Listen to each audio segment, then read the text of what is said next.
Nida, Daf Samech Vav, Amoud Aleph, on va commencer par Samech Vav Amoud Aleph en bas. Les 6 dernières lignes, juste après la parenthèse.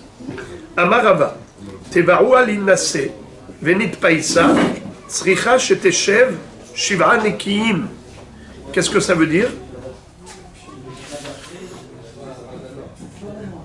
Lorsque le Hatan a fait la demande à la Kala, et il lui a dit, allez, tu es prête pour le mariage? Elle lui a dit, je suis d'accord, je te donne mon approbation, on peut se marier. Alors il lui dit, dis-moi, est-ce que à l'heure actuelle tu es Tehora, tu es pur, ou tu es Nida? Il a dit, non, je ne suis pas Nida, je suis en période de Tahara. Alors le Hatan demande à la Kala, est-ce que tu es prête? Est-ce que tu veux bien te marier? Il dit oui. Alors qu'est-ce que tu en penses si on se marie la semaine prochaine, dans 3 jours? Elle lui dit, pour ma part, il n'y a aucun problème parce que je suis dans une période où je ne suis pas Nida, je suis Théora, il n'y a pas de problème. Eh bien, la halakha est que c'est interdit. Il faut attendre obligatoirement 7 jours. C'est-à-dire, il faut d'abord lui donner la possibilité d'avoir Shiv'a Nekiim, d'avoir 7 jours. Pourquoi? Parce que nous craignons, comme va dire la Gemara, le Dam Himoud. C'est quoi le Dam Himoud? C'est qu'au moment où il lui a proposé le mariage, elle a eu un désir. Et ce désir aurait déclenché un saignement. Immédiatement, quand elle pense au mariage, et qu'elle va pouvoir se lier à son mari, eh bien, ça aurait pu déclencher un désir qui, lui, peut être à l'origine d'un écoulement.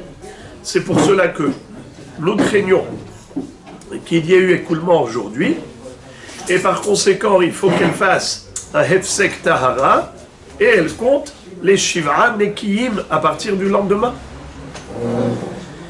Et la Gemara, d'ailleurs, nous raconte une histoire à ce propos.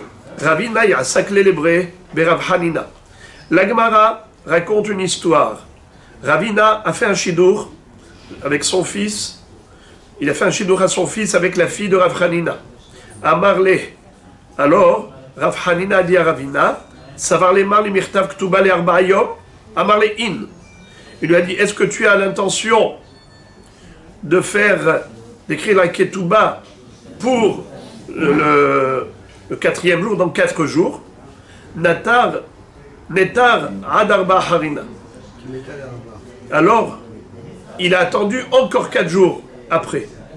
Et à Kav Shivra Yome, Batara ou Yoma. Ça veut dire que finalement, 4 jours et 4 jours, ça fait 8 jours, c'est-à-dire qu'il y a eu 7 jours d'attente. Amarle Maïhaï. Alors il lui a dit, pourquoi est-ce que tu m'as fait attendre 7 jours? Amarle Lo Savar la mort, les Haderava, de Amaravat Vaou Alina Sevinit Païsa Tzricha Lishev Shiv'an Nekiim.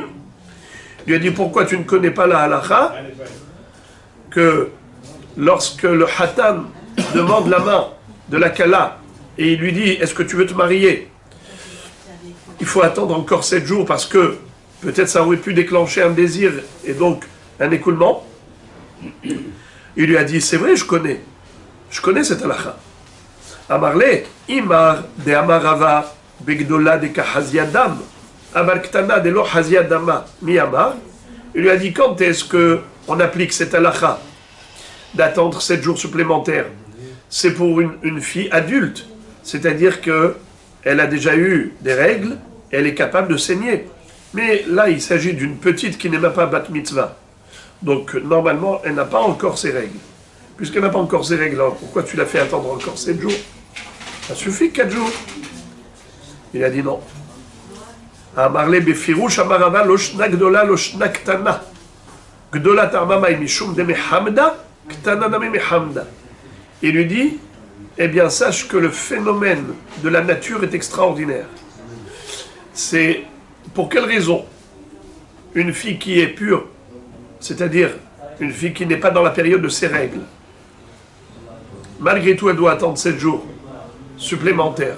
Pourtant, elle était Théora. C'est parce que nous craignons Dam Himoud Le sang du désir. Eh bien, le sang du désir, il peut avoir lieu même chez une petite.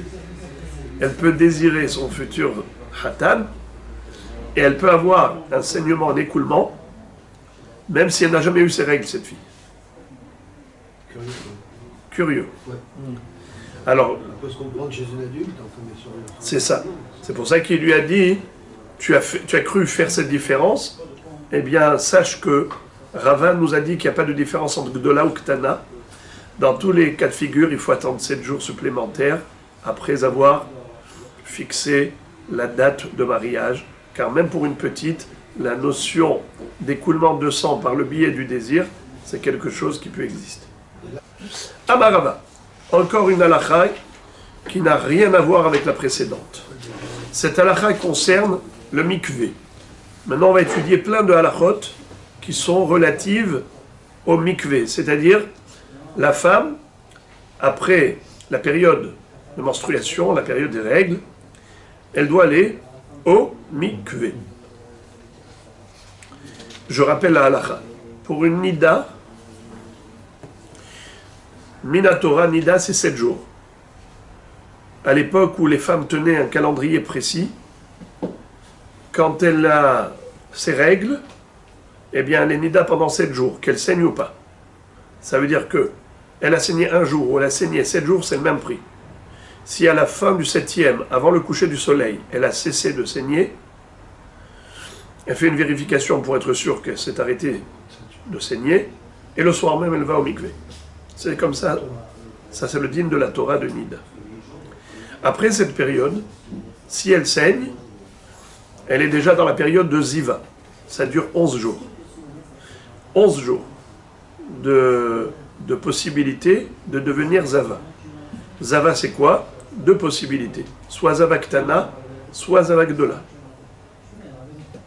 Zava Ktana, c'est une femme qui a eu un saignement 1 jour ou 2 jours. Alors là, elle attend qu'un seul jour propre. Shomer et Yom keneged Yom. Un jour propre, et le lendemain soir, elle va au mikvé. C'est le dîne de la Torah. Mais si elle a eu 3 jours de saignement consécutifs, dans ce cas-là, il faut Shiv'an et Ki. D'abord qu'elle fasse une vérification de Hefsek Tahara, pour être sûr que ça s'est arrêté. Avant le coucher du soleil, le saignement a cessé.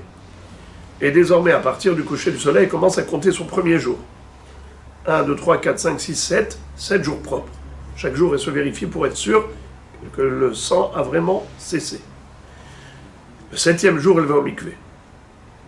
D'après la stricte halakha de la Torah, la différence entre le mikvé de la Nida et le mikvé de la Zava, c'est que la Nida, elle est obligée d'aller au mikvé à l'issue de 7 jours. C'est-à-dire la nuit, la veille du 8e, 7e jour au soir. 7e jour au soir. Elle ne peut pas aller au mikvé avant. La Zava, elle peut aller au mikvé en journée. Juste, il faut qu'elle attende la tombée de la nuit pour avoir des relations avec son mari. Pourquoi? Car si elle a eu des relations avec son mari après le mikvé, avant la tombée de la nuit, il peut y avoir un gros problème. Lequel? Imaginons qu'elle ait une tache de sang juste après la relation. Elle a une tache de sang juste après la relation. Eh bien, c'est une rechute. Rechute, c'est-à-dire qu'elle annule rétroactivement les 7 jours. Parce que les 7 jours, il faut les avoir 7 jours propres du début jusqu'à la fin. Alors, qu'est-ce qu'il faut? Il faut attendre la tombée de la nuit. Car imaginons qu'elle ait une relation avec son mari avant la tombée de la nuit. Et avant la tombée de la nuit, elle a une tache de sang. Cette tache de sang remet en cause les 7 jours. Car on a dit qu'il faut 7 jours propres. Et si ça remet en cause les 7 jours, c'est comme si elle n'a rien fait. Si elle n'a rien fait, bien qu'elle était au mikvé, puisque son mikvé était nul et non avenu, 0. Puisqu'elle a une tache de sang après le mikvé, le 7e jour, et on a besoin de 7 jours propres, entièrement propres, eh bien, son mikvé est remis en cause. Alors, c'est pour cela que quoi? Qu'est-ce qu'on dit aujourd'hui? Il ne faut pas qu'elle aille au mikvé avant. Pas qu'elle aille au mikvé avant, parce que si elle va aller au mikvé avant en journée, elle risque d'avoir une relation avec son mari et rechuter et se retrouver donc Zava avec son mari. Pourquoi si elle avait la tâche la nuit? J'ai pas compris. Non, la journée, elle est partie à la journée au mikvé. D'accord. Elle était avec son mari. Si elle a eu la tâche à l'issue, Dans la nuit. dans la nuit, Elle a eu le rapport avec son mari la nuit. Non, pas la nuit. Ça va passer encore une fois les 7 jours aussi. il n'y a pas de rétroactif. Il n'y a pas de rétroactivité. Ah, c'est Yom Ça veut dire le 7e jour. Si elle va au mikvé le 7e jour en journée, si elle attend la tombée de la nuit, eh bien tout va bien. Pourquoi? Il y a 7 jours propres et il y a mikvé. Il y a 7 jours propres et il y a mikvé. Mais, alors c'est après ça, une fois qu'on a 7 jours propres et mikvé, elle va avec son mari. Après ça, elle a une tâche, c'est pas un problème. Parce que la tâche, elle est venue qu'après la relation. C'est le problème, c'est la journée. Donc il n'y a pas de rétroactivité. La tâche qui va venir après la relation, Elle va être obligée d'attendre encore. oui, on s'en fiche. Mais elle était avec son mari en cache-route, cachère. C'était une relation cachère. Mais dans la mesure où elle n'a pas attendu la tombée de la nuit et qu'elle a une relation avec son mari en journée, après le mikvé, imaginons qu'il y ait une tache de sang après la relation. Alors cette tache de sang, elle a eu quand? Le 7e jour. Puisqu'il nous faut 7 jours propres, elle n'a pas eu 7 jours propres puisqu'il y a eu une tache de sang. Donc il y a eu rechute. S'il y a eu rechute, alors ça remet en cause les 7e jours. Si ça remet en cause les 7e jours, donc elle n'a jamais été Tehora et son mikvé est remis en cause. Donc ça fait qu'elle était avec son mari en tant que Zava. Alors pourquoi on autorise à l'homme? C'est ce que je suis en train de dire, que c'est une xéra de Chachamim de ne pas aller au mikvé en journée, de peur qu'elle ait une relation avec son mari. Dans Minatora, c'est permis. Pourquoi? Parce qu'on a les deux éléments réunis. Il y a le mikvé et il y a les 7 jours propres. Après ça, elle est permise à son mari. Si elle était capable de se retenir, d'aller avec son mari. Mais nous craignons qu'il n'ait pas, qu'il ne s'abstienne pas. Imaginons qu'elle est partie au mikvé, son mari lui dit « Ah, tu es partie au mikvé, bonjour !» Alors ils vont avoir une relation immédiatement, par exemple, en journée. Ça peut se passer sans aucun risque, comme il peut y avoir un risque. Imaginons qu'après ça, il n'y a rien eu de mal, c'est-à-dire il n'y a pas eu de sang dans la journée même. S'il n'y a pas eu de sang, eh bien ils ont eu un coup de chance. Dans le sens où, au moment où ils ont eu la relation, elle n'est pas considérée comme rétroactivement impure. Pourquoi? Parce qu'elle a eu les 7 jours propres. Dans la journée, dans cette journée-là, elle va au mikvé, mais les 7 jours sont pas finis. Vous posez une bonne question. Vous posez une bonne question. Vous posez une bonne question. La question, elle est bonne, c'est-à-dire pourquoi est-ce que on dirait que théoriquement, ça s'appelle que tout va bien. Elle a été au mikvé, et il y a 7 jours propres, et donc elle est cachère. Le seul problème, c'est qu'il y ait rechute. Il n'y a pas que ce problème. Et le problème, il est encore plus important, c'est que les 7 jours propres ne sont pas écoulés, ne sont pas terminés. Alors, c'est à vérifier, c'est à revérifier. Comment? Comment? Bravo, bravo, bravo, bravo. C'est ça la réponse. Excellent. Hazak ou Baoula. C'est ça la réponse. La réponse, c'est que 7 jours propres, Rubo Kekulo. Voilà, c'est ça, Hazak. Ça m'avait échappé ce détail. Excellent. C'est qu'on considère que le 7 au matin, ça s'appelle déjà Rubo Kekulo, puisque toute la nuit est écoulée et le début de la journée est passé, alors ça s'appelle le Rov de la journée. Puisque le Rov de la journée est passé, c'est comme 7 jours. Donc au niveau du mikvé, elle peut aller au mikvé. Seulement, quand on dit Rubo Kekulo, c'est jusqu'à preuve du contraire. Mais imaginons qu'il y ait une rechute dans la journée. Ça remet en cause ce Rubo Kekulo. Je dis Rubo Kekulo, je présume que tout ira bien. Et donc la majorité de la journée, c'est comme déjà les 7 jours propres. C'est vrai. Jusqu'à preuve du contraire. Parce que si j'ai la preuve du contraire, qu'il y a une tache de sang le 7e jour, eh bien c'est mort. Ça, c'était l'introduction.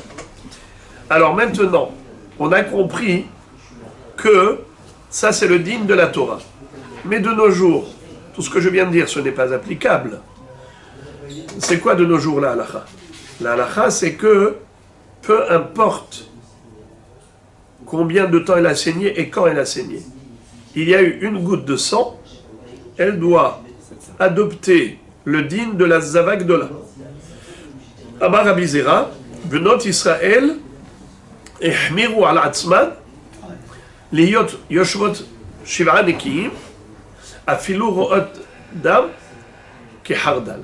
Tipat Dam, Kehardal. Et ça veut dire que même si elle n'a vu que une toute petite tache de sang, à n'importe quel moment de sa vie, il faut attendre 7 jours propres, comme une Zava Gdola. Ça veut dire que même si elle est en période de Nida et pas en période de Ziva, il faudra 7 jours propres. Et combien de temps elle a vu? Pas un jour ou 2 jours ou 3 jours. Une goutte. Pas 3 jours consécutifs. Normalement, pour avoir 7 jours, pour exiger 7 jours propres, il faut 3 jours de saignement. Elle a eu à peine une tâche. C'est ça la Humra. Les Bnot Israël ont pris sur elle cette Humra d'aller au mikvé qu'après avoir compté 7 jours propres, même si elle n'avait eu ne serait-ce qu'une goutte de sang. Donc, Rabotai, maintenant vous avez compris. Alors, relisons maintenant la halakha. La halakha est la suivante. Lorsqu'une femme va au mikvé, Amarava, Isha, Lotahof, Lo beneter velo behol. Beneter mishum de mekatef, ou behol mishum de masrich. Qu'est-ce que ça veut dire? Il y a,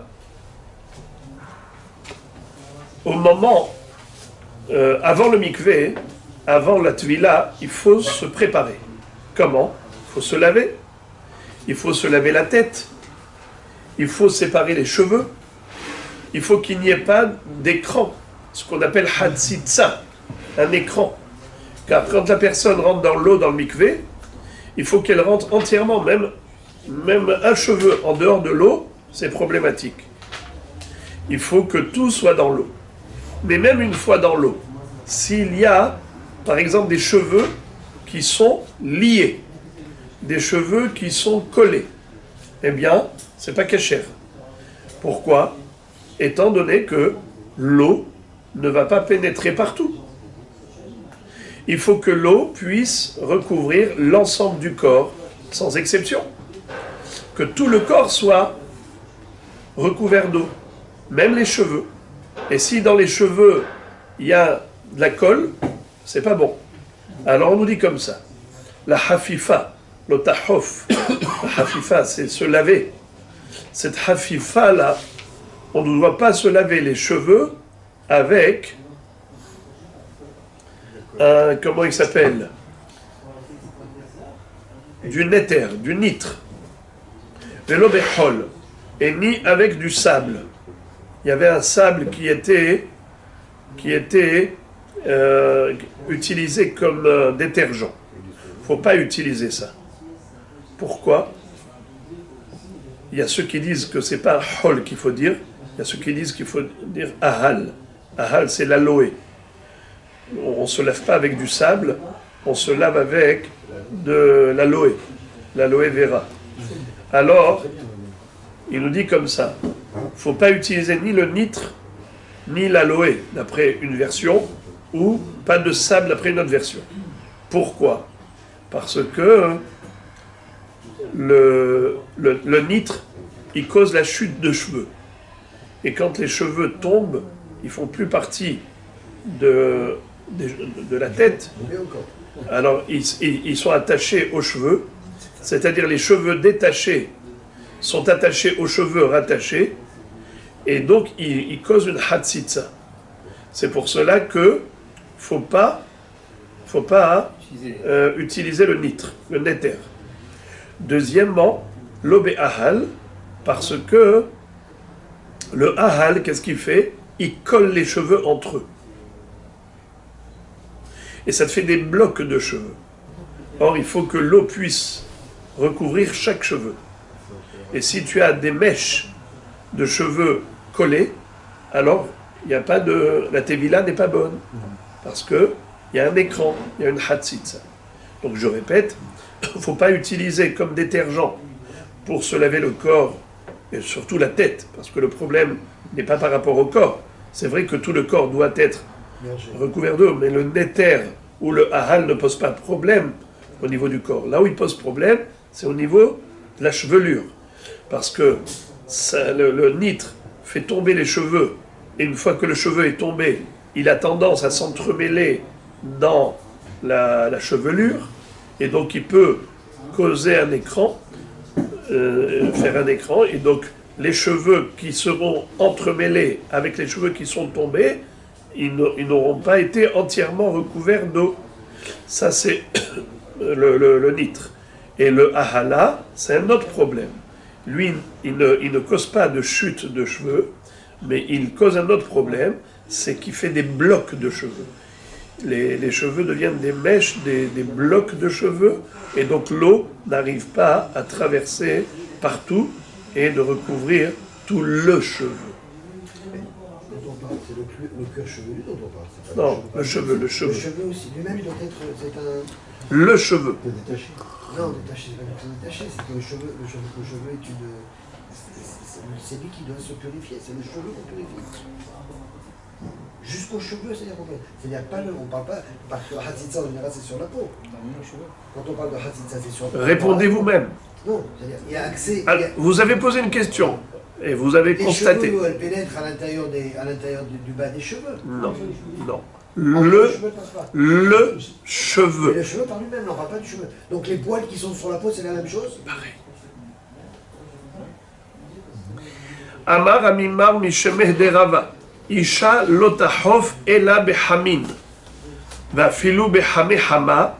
Aval lo betsonen.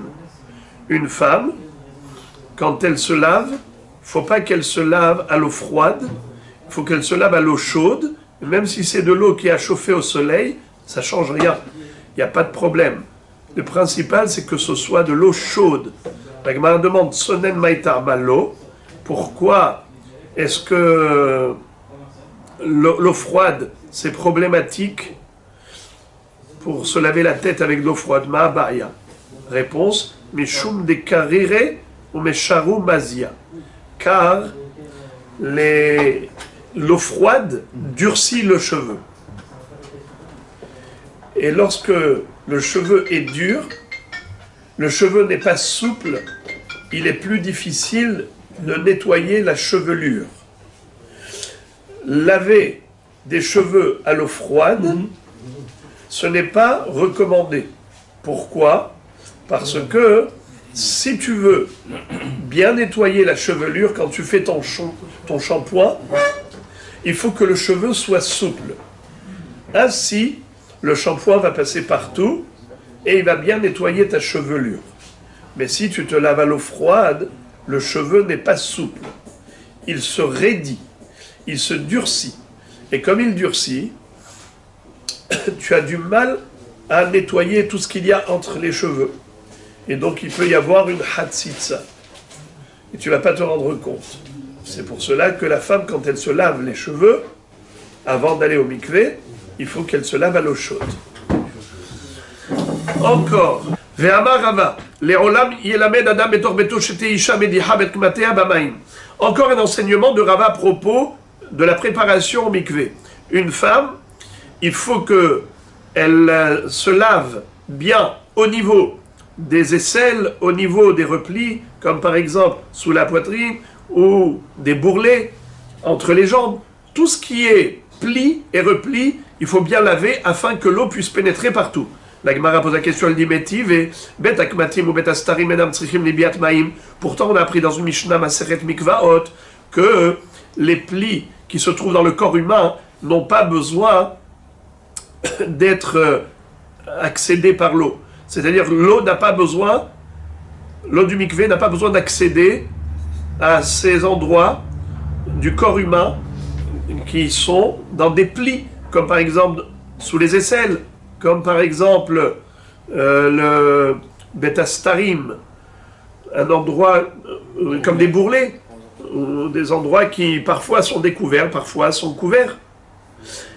Alors la Gemara de répondre, Mehi debi atmaim lo ba'innan, makom haraoui le biatmaim ba'innan. C'est vrai qu'on n'a pas besoin qu'il y ait vraiment de l'eau qui parvienne jusqu'à ce lieu qui s'appelle le pli, dans le corps humain, mais on a besoin que ce soit apte à être mouillé.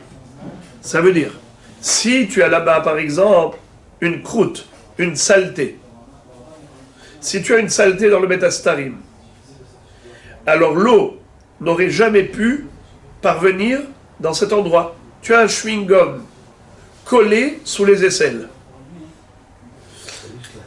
D'accord? Alors, le mikvé n'est pas cachère. Le mikvé n'est pas cachère. Autre question.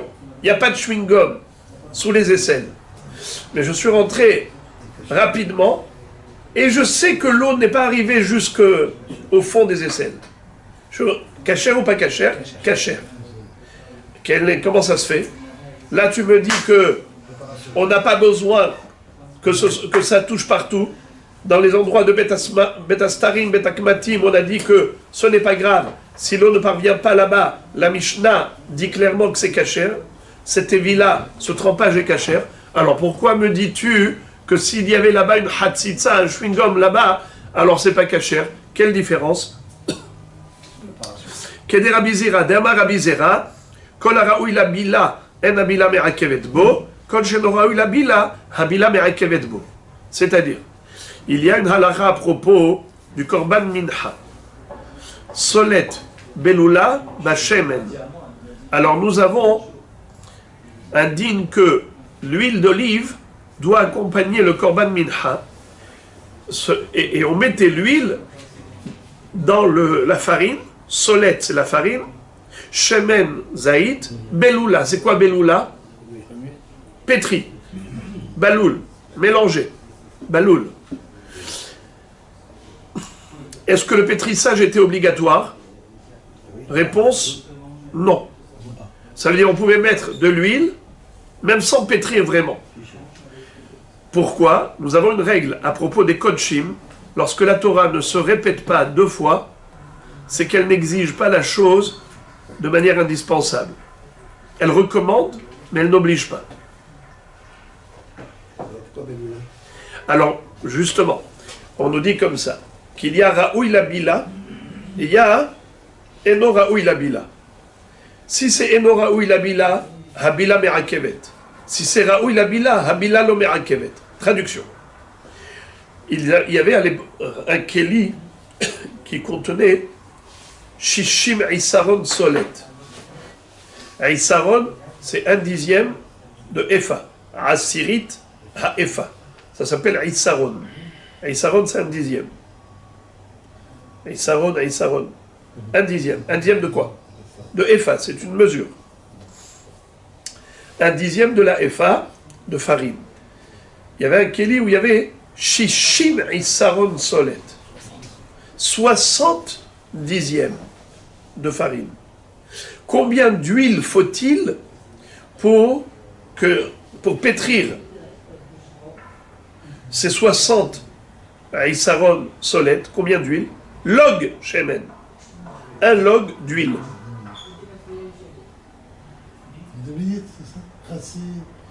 Un log d'huile, c'est très peu, c'est ça. Ça, c'est déjà un log. Pour les 70, c'est pas... D'accord? À peu près 33 centilitres. Un log shemen, ça suffisait. Alors, tu as mis l'huile dans la farine et tu n'as pas mélangé, c'est très bien. C'est cachère. Car on a dit, le pétrissage, il est recommandé, mais pas exigé. C'est pas indispensable. Mais c'est seulement si potentiellement tu pouvais le faire. C'était Raoui la Bila. Si tu avais voulu pétrir, tu aurais pu pétrir. Tu as mis un log d'huile dans 60 Isaron Solet et tu as pétri, et bien voilà, tu as une bonne pâte huileuse. Mais si tu as 61 Isaron, donc l'huile ne suffit plus pour humidifier les 61 Isaron, eh bien là c'est plus cachère. Pourquoi? Parce que même potentiellement, tu n'arriveras pas. Même si tu avais voulu pétrir, eh bien tu ne peux pas pétrir. Parce que tu n'as pas assez d'huile. Solet, Belula, Bashemen. Mais tu m'as dit que c'est pas obligé de pétrir. C'est vrai que c'est pas obligé, mais il faut que ce soit potentiellement possible. La même chose pour le mikvé. On a dit, sous les aisselles, c'est Betastarim, Betakmatim. L'eau du mikvé a besoin d'atteindre là-bas, d'arriver là-bas, c'est pas grave, pas obligé. La Mishnah te dit, Betakmatim, Betastarim, Enam Tzrichim le Biatmaim. Mais, faut pas qu'il y ait chewing-gum là-bas. Il faut que ce soit propre. Pourquoi? Il faut que potentiellement l'eau puisse arriver à toute la surface dessous les aisselles. Or, si tu as là-bas une hatzitza, si tu as là-bas un chewing-gum, eh bien, tu n'arriveras pas. L'eau n'arrivera pas à parvenir à toute la surface dessous les aisselles. Alors, c'est ça le chidouj. Rava disait qu'il faut enseigner à sa femme, à ses filles, de se laver avant d'aller au mikvé, même les plis et replis du corps, pour qu'il n'y ait pas de hatzitza, qu'il n'y ait pas d'écran. La Gemara demande, mais qu'est-ce que ça te dérange? Et alors s'il y a un écran? Il te dit, c'est vrai que minadin, t'as pas besoin que l'eau parvienne partout, mais si tu as un écran, eh bien là, même potentiellement, il n'y a pas de possibilité que l'eau parvienne là-bas, là c'est problématique. Amar Ravi Barav Ada, Amar Rabbi Yitzchak. Maaseh beshivhato shel Rabbi, shetavla ve'alta, ונמצא לה עצם חוצץ בין שיניה והצריכה רבי טבילה אחרת. D'ailleurs, toujours dans le même ordre d'idée, que le Bet Astarim doit être apte à être mouillé, figurez-vous que la bouche, à l'intérieur de la bouche, c'est Bet Astarim, qu'est-ce qu'on a dit? Pas besoin que l'eau rentre complètement dans la bouche. Mais pourtant, nous voyons que Rabbi avait dit à sa shifha qui a retrouvé une arête entre les dents, après le mikvé. Il lui a dit retourne au mikvé. Pourquoi? Parce que l'arête, c'est un écran, c'est une hatzitza. Même potentiellement, c'est impossible que l'eau parvienne entre toutes les dents. D'ailleurs, il est écrit dans le Shulchan Aruch que beaucoup de femmes ont un minhag, des tzaddikot. Elles ne mangent pas de viande le jour du mikvé. Pourquoi? Parce qu'elles savent que la viande a tendance de s'introduire dans les interstices autour des dents, et elles pourraient ne pas remarquer. Alors c'est sûr qu'elles se lavent les dents et tout, mais sait-on jamais. Par mesure de précaution, elles évitent de manger de la viande le jour du mikvé. C'est, comme on voit ici, que Rabbeinu Akadosh, il a renvoyé au mikvé à sa servante. Pourquoi? Parce qu'elle a trouvé une arête entre les dents.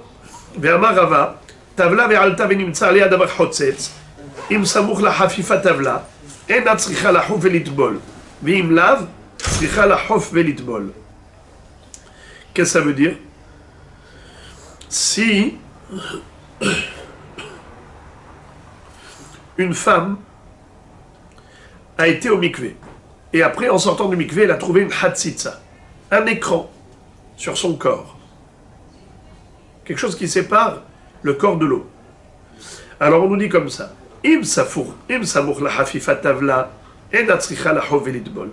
si tout de suite, après le lavage du corps, après le lavage de la tête, elle a tout de suite été au mikvé, alors on dit que quoi? Que cette hatzitza, elle est venue quand? Après le mikvé. Donc elle n'a pas besoin de retourner au mikvé. Elle trouve un truc sur le corps, on dit ce truc il est venu quand? Après le mikvé, après le trempage. Mais s'il y avait un grand écart entre la hafifa et la tevila, s'il y avait un grand écart de temps, un espace-temps entre le lavage du corps et le mikvé, alors là nous disons qu'il est fort possible que cette bricole-là, cette hatzitza, elle s'est collée au corps quand? Avant le mikvé. Entre la hafifa et le mikvé.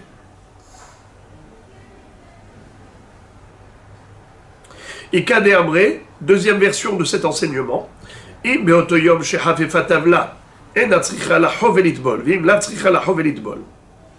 si c'est le jour même où elle s'est lavée le jour même, elle a été au mikvé, dans ce cas-là, pas besoin de se retremper. Mais si ça s'est fait en 2 jours différents, c'est-à-dire elle a fait la hafifa un jour, elle a été au mikvé le lendemain, dans ce cas-là, je crains que cette hatzitza est arrivée quand? Avant le mikvé, et elle doit retourner au mikvé à nouveau après s'être nettoyée. La Gemara demande Maï Benayhu, quelle est la différence entre la première version et deuxième version?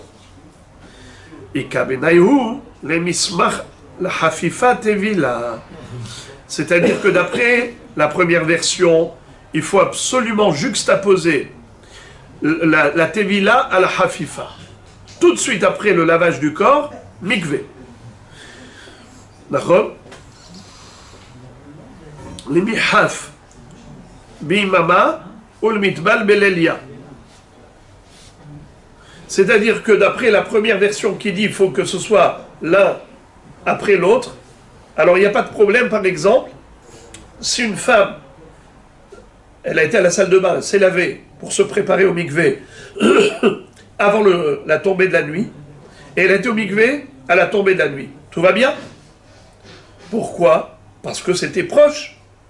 Elle a été masmicha tevila la hafifa. Mais d'après l'autre version qui disait qu'il ne faut pas que ce soit fait en 2 jours différents, même comme ça c'est assourd. Il faut faire la hafifa et la tvila le même jour.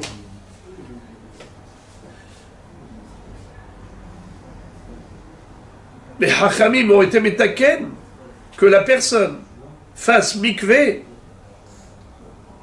le même jour que la hafifa. Le même jour que la hafifa. Et si tu as fait hafifa en journée et tevila la nuit, bien que c'était samour, is not good. Et maintenant le contraire. Le contraire. Elle a fait hafifa le matin. Elle a été au mikvé l'après-midi. Pour la première version, c'est pas bien. Parce qu'il y a un espace-temps important.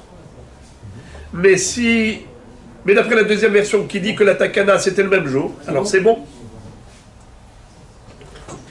Alors, les dynimes de Hafifa, on va le voir plus tard. Dans la Gemara ici dans Amoud Bet. Daf Samer Zayin Amoud Bet.